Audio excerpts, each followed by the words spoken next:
E aí, pessoal, vamos resolver aqui essa questãozinha, né? Vamos lá. Olha, questão 01, beleza? Dado o circuito abaixo, que simboliza uma linha que alimenta uma carga indutiva, ele está dizendo aqui que a carga é indutiva, com um fator de potência ainda não conhecido. Deseja-se então descobrir qual o fator de potência atual. E 2. Descobrir o capacitor que será posto em paralelo para elevar esse fator de potência para 0,92. Bem, a gente sabe que as empresas elas devem, certo? Elas devem entregar um fator de potência igual ou superior a 0,92.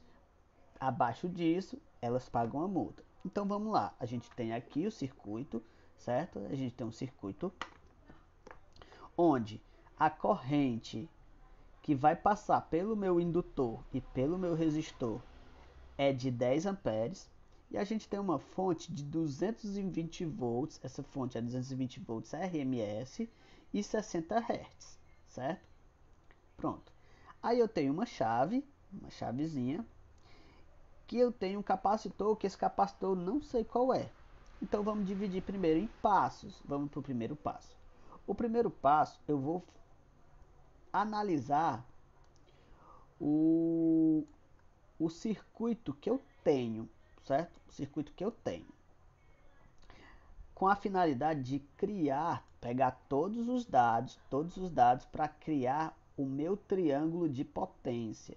Primeiro eu vou analisar o estado atual desse circuito com a chave aberta para que eu possa analisar, chegar a fazer o triângulo de potência.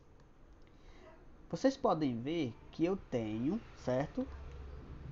Um indutor e esse indutor ele vai me fornecer apenas potência reativa e eu tenho um resistor.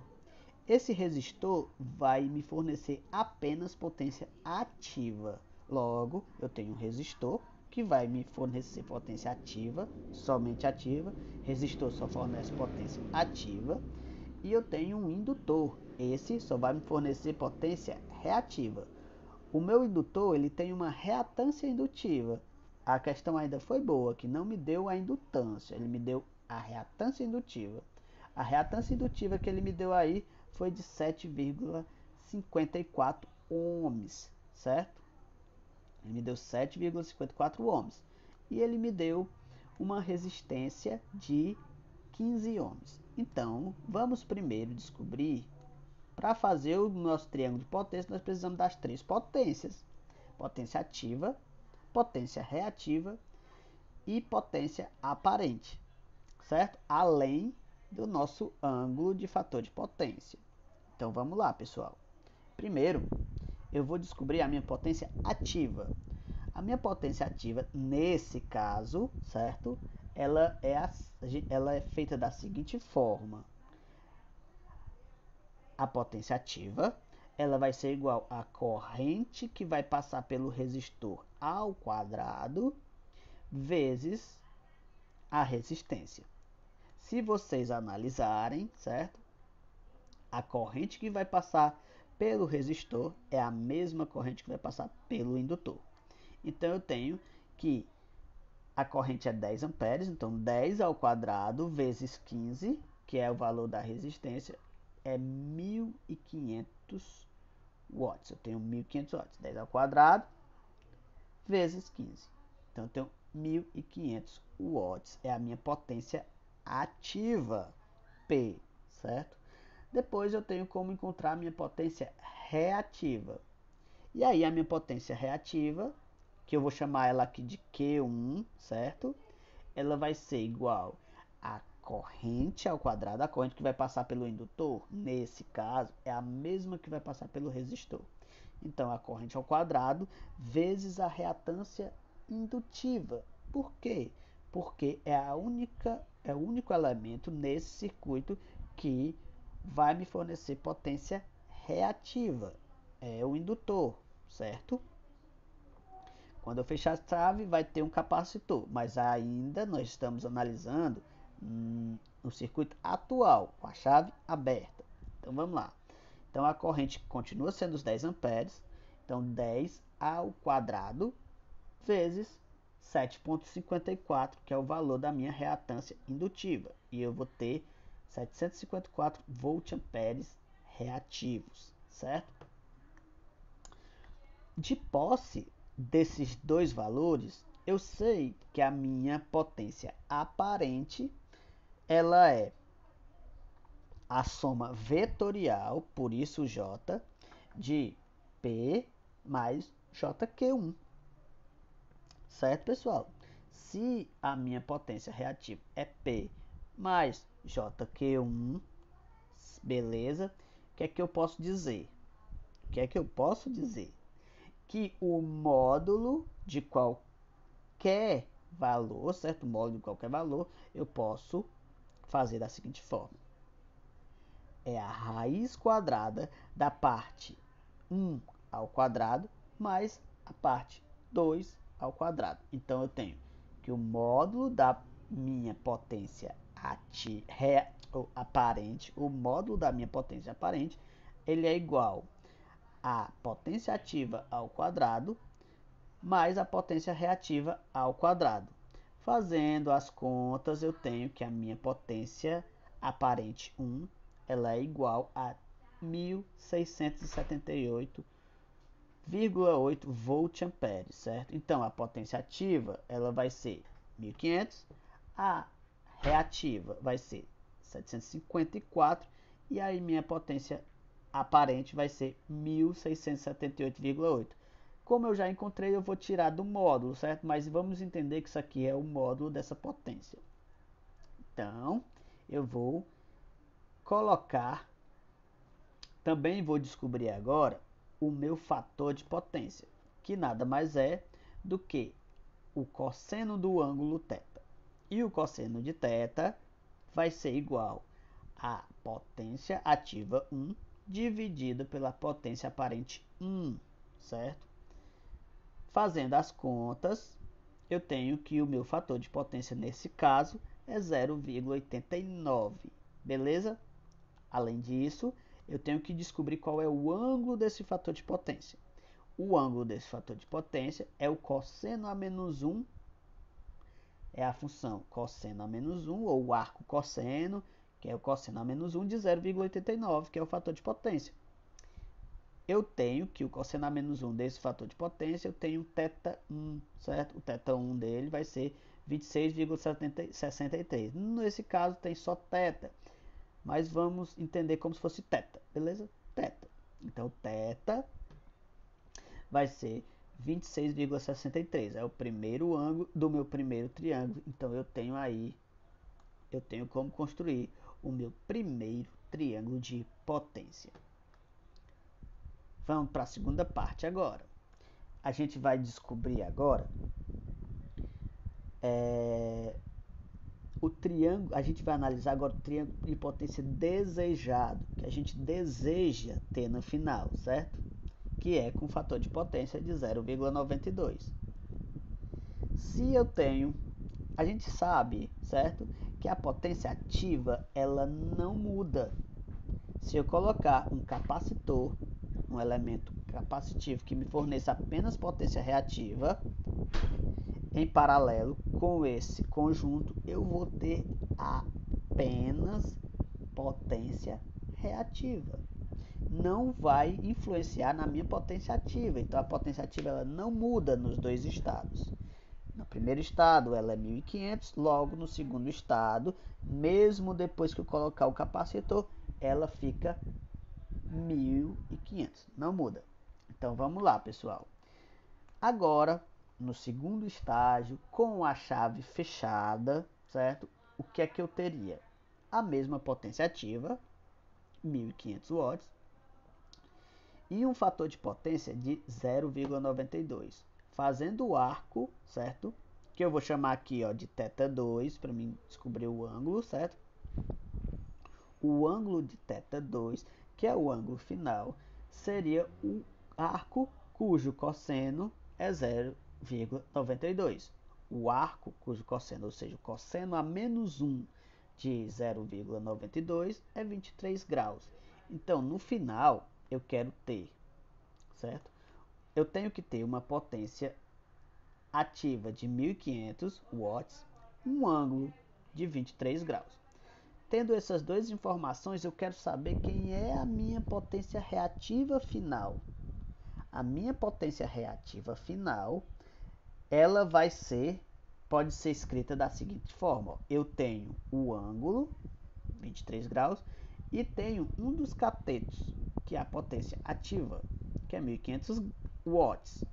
Então eu posso utilizar o arco tangente, porque a tangente de θ ela vai ser igual ao cateto oposto dividido pelo cateto adjacente. Logo, a tangente de θ2 vai ser igual ao cateto oposto, que é o Q2, vocês estão vendo aqui que é o Q2, dividido pelo cateto adjacente, que é P. Então, o P eu tenho, a tangente de 23 eu posso calcular na calculadora, me resta quem? Apenas Q2. Então, fazendo as manipulações, eu tenho que Q2 vai ser 636,7 volt-ampere reativo. Então, pessoal, eu tenho a potência reativa inicial e a potência reativa final. Para descobrir a potência reativa desejada, para que eu coloque o capacitor, certo? Eu preciso fazer uma subtração.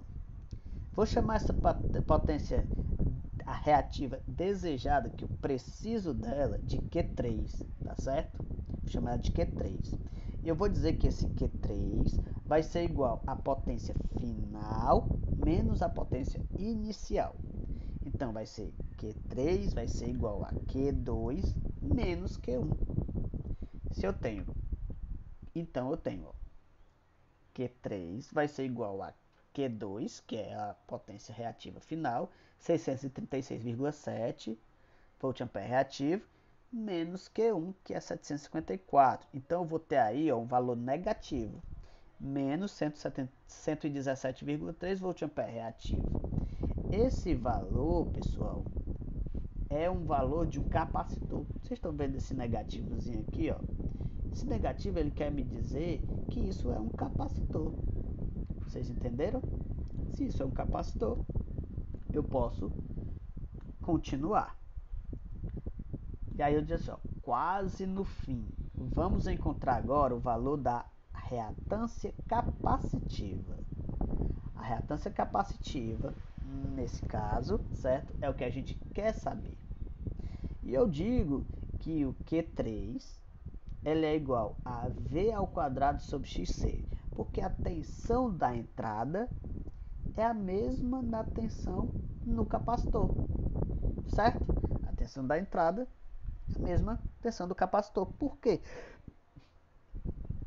Porque ele está em paralelo. Então, da tensão da fonte, ele está paralela à tensão ao capacitor. Logo, a tensão é a mesma. Se eu tenho isso, eu digo que Q3 é igual a V ao quadrado sobre XC. Esse XC é a minha reatância capacitiva. Então, eu digo que XC, certo?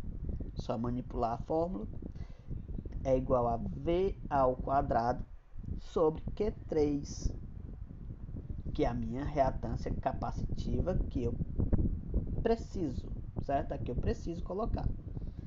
Então, eu tenho que XC vai ser igual a 220 ao quadrado dividido por menos 117,3. Fazendo as contas, eu tenho que minha reatância capacitiva ela é igual a menos 412,62 ohms, certo? Beleza. Terminou? Não. Só falta uma coisinha. Vamos lá. E finalmente encontraremos o valor do tão desejado capacitor. Vamos meu capacitor, certo? XC, ele é igual, meu capacitor não é XC, viu? Então, XC, que é a reatância capacitiva, ele é igual a menos 1 sobre ômega C. E esse ômega é a frequência angular. Eu posso escrever essa frequência angular como 2 vezes π vezes f, como a gente já viu desde o segundo ano. Então, menos 1 sobre 2πfc, certo? Eu posso reescrever essa fórmula, 1 sobre ômega c, como menos 1 sobre 2πfc. E essa frequência, que agora é uma frequência linear, ela vale quanto? Lá na fonte ela tem dizendo que ela vale 60 Hz, certo? É a nossa frequência da rede, ela é 60 Hz, beleza? Então vamos lá, continuar. Então, C, eu só vou manipular, certo? A equação, esse C vem para cá, para antes da igualdade, e esse XC desce. Então fica C é igual a menos 1 sobre 2π F vezes XC. E aí eu tenho todos os valores, e eu só faço substituir. Sei que esse negativo vai se cancelar com esse negativo da reatância capacitiva e vai me dar um valor positivo. Então eu vou ter que o meu capacitor vai ser igual a 6,43 vezes 10 a menos 6 farads. 10 a menos 6 é a mesma coisa que micro, tá certo? Então vai dar 6,43 microfarads. E aí eu posso reescrever o meu circuito já com o meu capacitor igual a 6,43 microfarads. E é assim, seguindo essa receitinha de bolo, que a gente vai conseguir resolver essa questão, tá beleza? Qualquer problema, nós estamos aqui.